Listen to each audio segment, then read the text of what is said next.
I have a condition called prosopagnosia, which means I do not have the ability to recognize faces. I was playing football with my older cousin when I was 8 years old. While I was running, my cousin kicked the ball, intending it to fly over my head. Instead, it hit me directly behind my right ear, right where the part of the brain that processes faces happens to be. Needless to say, it became unfunctional, and I lost my ability to recognize faces. I do not blame my cousin, we were just having fun. My vision isn't affected in any other way, just facial recognition. Faces are not blurry or anything, they just don't mean anything. I can tell if someone has a nose or eyes, but I can't place them to a specific person. The way I recognize my family and friends is through mannerisms, hair, voices. Voices is a big one, but that doesn't matter right now. I wish I could explain more, but I am in a rush. You see, something has happened and I'm worried about my safety. Okay. I turned 19 a few months ago, and had been searching for a cheap apartment close enough to where I work for nearly half a year at that point. I know some people might see that as too young, but I felt ready and had been saving from my job for a couple of years. I finally found one that fit perfectly into my budget. I couldn't believe my luck. Anyway, after I had gotten the lease sorted out, I had packed all of my belongings and had moved in relatively quick. Life finally felt like it was going how I wanted it to. I had just set up my record player and was unpacking my stuff while listening to a new record I had bought. When I got a knock at the door, I wasn't sure who it could be because barely anyone knew my address. I opened the door and saw someone standing there. It took me a few seconds to realize who it was, but I figured out pretty quickly it was my mother. I could tell because of her hair, and I had seen her wear that jacket at least 100 times. I asked her what she was doing here. She responded, "I was just checking in on you. Did you need help unpacking? If not, we can just get something to eat." She asked me unusually cheerfully. Not wanting her to go through my things, I took up the offer of going out to eat. She told me she took a taxi here as her car was out of fuel. I thought it was a little weird, but brushed it off and we went in my car. "So, do you have a sore throat or something? Your voice seems a little off today." I asked her something along those words. "Yeah, just a cold, that's all. Don't worry about it, okay?" she told me. Oh God, how I wished I worried about it. We get to the restaurant. Really, it is just a rundown diner owned by the sweetest old couple I've ever met.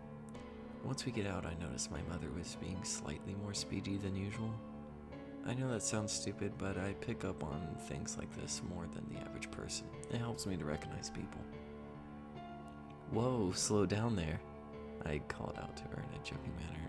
She laughed and opened the restaurant door waiting for me. I noticed her searching her handbag for something. Sunglasses? Sunglasses? We are going indoors. I questioned her, confused. "Just trying out a new style, hon. You don't mind, do you?" she asked me innocently. Beginning to feel like an ass, I told her everything was fine. I should have known. God, how could I be so stupid? As we sat down, the waitress comes up to us. Her name was Annabelle, and we were relatively close. Not friend close, but small town close. I knew it was Annabelle due to the watch she was wearing. She never changed it or took it off. I noticed she was staring at my mother with her eyebrows creased. I can tell when people have different emotions on their faces, but sometimes it is hard to tell, especially if they are trying to hide it. "You look a little different today, Margaret. Are you trying out a new line of makeup? I think it looks really good." Annabelle asked my mother. "Yes, I'm so glad you noticed. Just been trying out some new things recently," my mother responded.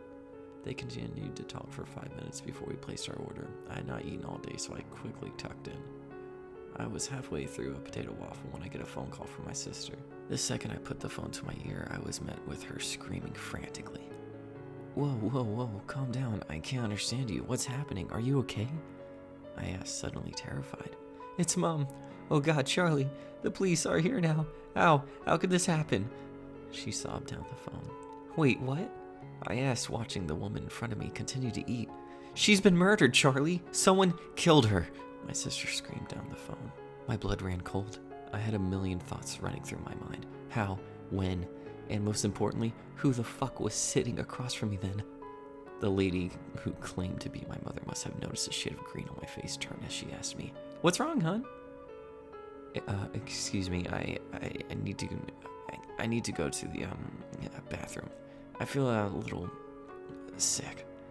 I managed to squeeze out, and I am currently writing this in the men's bathroom with the door locked.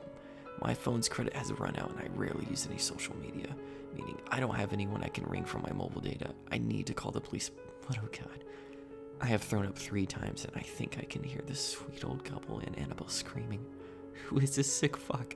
What has she done to my mother? And oh god, she's knocking on the door now. I'm gonna call the police.